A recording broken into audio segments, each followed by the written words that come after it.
Have you ever wondered how to make a stop motion film? Well, let's find out.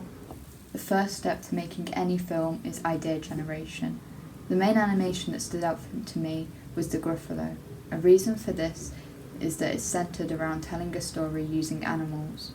This will be relevant for my work as I wanted to make some animals that may be friends and make sure that everyone is ready for hibernation. The way that the Gruffalo has inspired me was because it's shown how animals who are normally enemies connect with one another.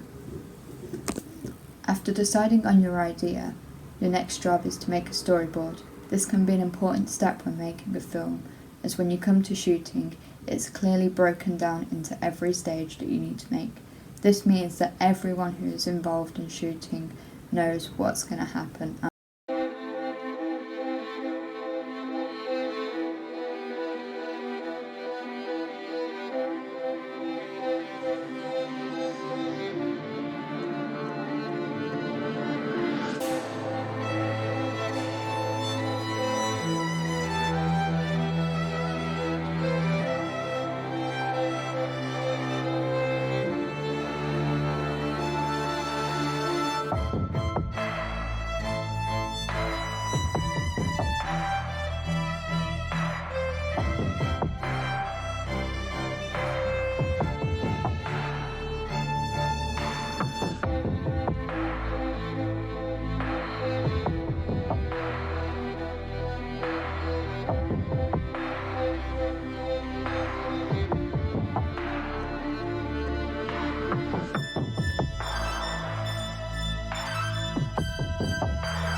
As well as the storyboard, you'll need to make your set and characters.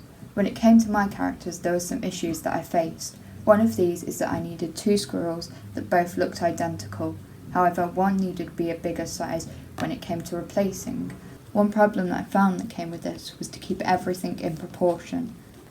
If I was to do this again, I'd make them both at the same time, because then I wouldn't have to remember how I made one when it came to making the later one. When it came to making my owl, I found this a lot easier. This is because for the head and body I just needed 2 circles that then I'd sculpt together to make like one solid object. However, when it came to making the wings, this is where the real challenge was. This is because I needed something that was going to be durable so I could keep bending it in the 3 positions. The reason it needed to keep the shape was so that when I was bending it frame by frame, it would give the impression that the owl was flying across the set. If I was to do this again, I'd thread wire into the body from the wings. This is because it would give the body more stability and the wings would be easier to move.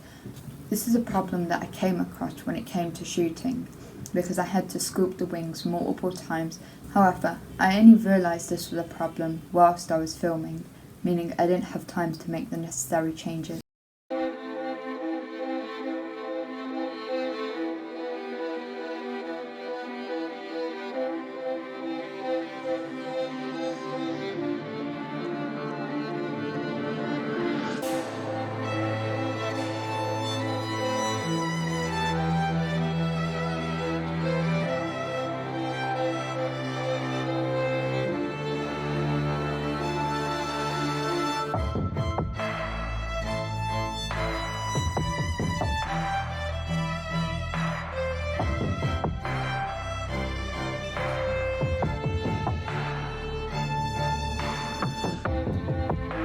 The final stage of production is shooting the film.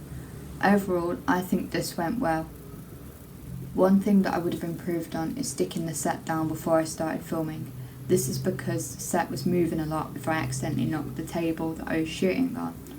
As a result, I tried to get it back to the original position, but sometimes it was still a little bit out, which is clearly seeable within the final product. Something else that I believe went well was that I had it so it would display the previous frame and the frame I was working on. This helped because I could see where the character was and where I wanted it to move to, rather than being more of a guesswork of this is how much it needs, so is it realistic? Having it show the previous frame really helped me convey the speed of each character. This was important as when the owl swooped down to try and catch the squirrel, I needed the owl to appear a lot faster than the squirrel was moving.